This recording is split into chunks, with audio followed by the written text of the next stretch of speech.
Big technology companies have never had a greater influence over our lives than they do now, and this trend is only increasing.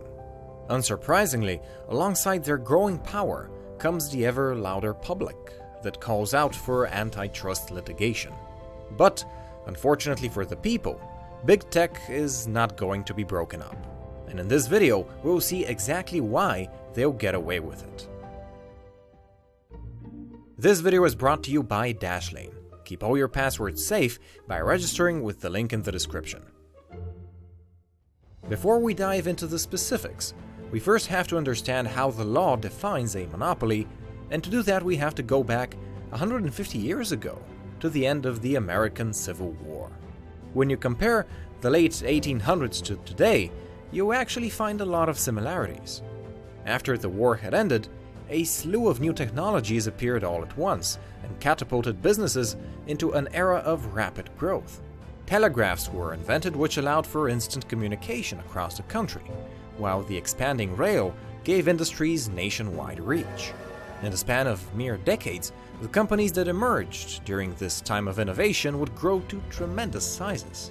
Now, at the time, the most convenient way of legally structuring a large business was by using trusts. In fact, they were so popular that America had trusts for everything. There were meat trusts, rope trusts, whiskey trusts, and you name it. One of the largest trusts, which we've already explored on Business Casual, was Standard Oil, owned by none other than the richest businessman in history, John Rockefeller. Out of the 26 rival refineries in his hometown of Cleveland, he bought 22 outright, including 6 in a 48-hour period.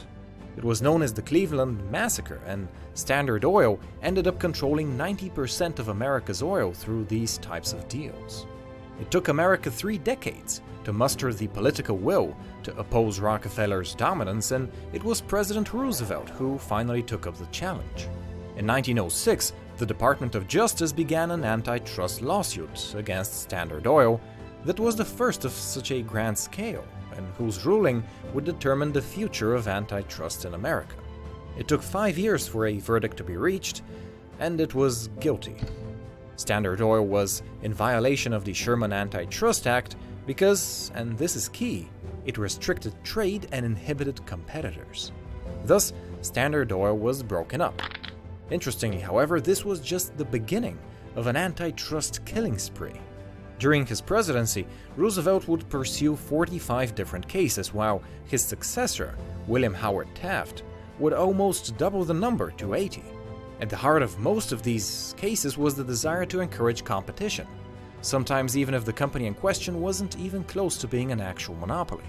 This trend continued well into the 1970s, with some cases bordering on the absurd, like when in 1966 it was made illegal for 2 grocery stores to merge, even though they would have just 7.5% of the market.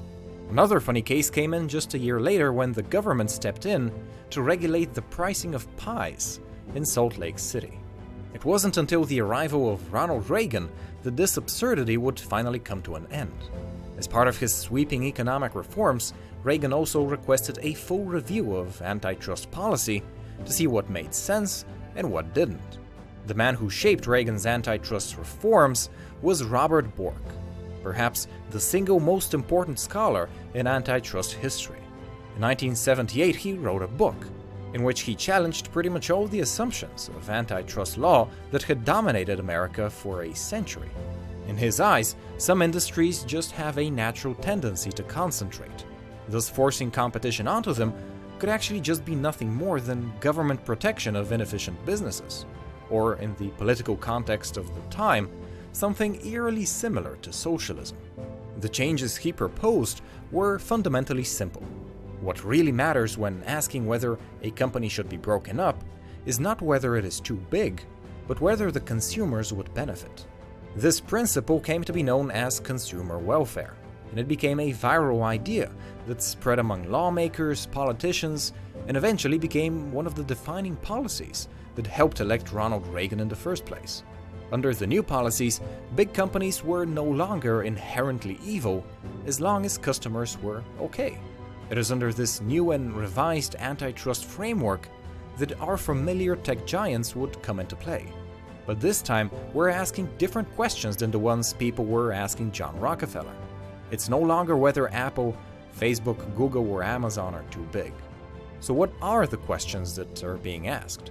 Legally speaking, the most important aspect is whether a company has durable market power, with the keyword being durable. Just having a high market share alone isn't enough to fit this definition. Google, for example, owns 92% of the search engine market, and yet their competition is just one click away. Google can't arbitrarily start charging people $1 every time they search for something, because everyone would just leave. Google has market power now, not because they've killed the competition, but because they're simply better or more convenient.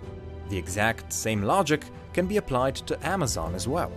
Yes, they might be the biggest player in e-commerce, but their market share is dependent on them continuing to serve consumers well. The case with Amazon gets interesting when you consider its suppliers, who have for years complained from the very aggressive policies Amazon employs when negotiating with them. Since antitrust law focuses more on consumers, Amazon pretty much gets a free pass here. Although, even if it wasn't so, Jeff Bezos can easily argue that all the suppliers have plenty of different distribution methods if they disagree with his policies. Where it gets tricky though is when we get to Apple. Of the companies we've mentioned so far, Apple has by far the smallest market share. Its phones account for only 20% of the global smartphone market. However, unlike Amazon or Google, competition is not just one click away. The Apple ecosystem is intentionally designed to lock users in, which in and of itself is perfectly fine. It's normal for Apple to have a monopoly on iOS. The problem arises from the way they leverage this monopoly into a different market, that of digital content. You see, by forcing every single app developer to use Apple's store, which charges a 30% commission, Apple is effectively extracting economic rent. It is not increasing the value of the Spotify music or the Audible audiobooks you listen to on your iPhone. No, it's just artificially inflating the price of content to the detriment of the consumer. There's actually an ongoing lawsuit against Apple for exactly this issue, and it may very well force Apple's hand.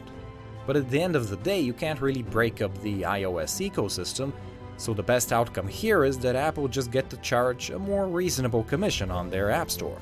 Of all the tech giants, the one deserving the most antitrust attention is Facebook, and you can probably guess why. Because the social media market is so difficult to properly define and value, Facebook was allowed to acquire what was effectively its biggest competitor, Instagram. Today, while the Facebook network itself is starting to stagnate in the West, Instagram continues expanding everywhere. And yet, even here the question of durable market power is difficult to answer, because social media really does just come and go, and the only way Facebook can exploit its power is by abusing privacy. Thus, there really isn't a case to be made for breaking up any of the big tech companies, even Facebook, just because at the end of the day, consumers are no worse off under the status quo. The ultimate question we should be asking ourselves is whether the antitrust framework Ronald Reagan gave us is adequate to evaluate the trillion-dollar tech giants that dominate our daily lives. It's difficult to imagine the current administration reworking such an important part of the legal system, but you never know. What you do know, though, is that you should be focusing on your online privacy now more than ever. And luckily for you, services like Dashlane exist to make this a little bit easier. With Dashlane, you won't have to remember complicated passwords for every single account you have online. Instead, you can let Dashlane generate and save all your passwords for you across all your devices, also protecting them with a VPN service on top. It's a great way to stay safe online, and just so you can see what I'm talking about, you can get a free trial of Dashlane if you register using the link in the description. Then, if you like it, and I'm sure you will, the first 200 of you will get 10% off their premium service if you use the code BusinessCasual. In any case, thank you for watching. Make sure to subscribe and to follow me on Instagram, where you can find teasers for my future videos. We'll see each other again in 2 weeks, and until then, stay smart.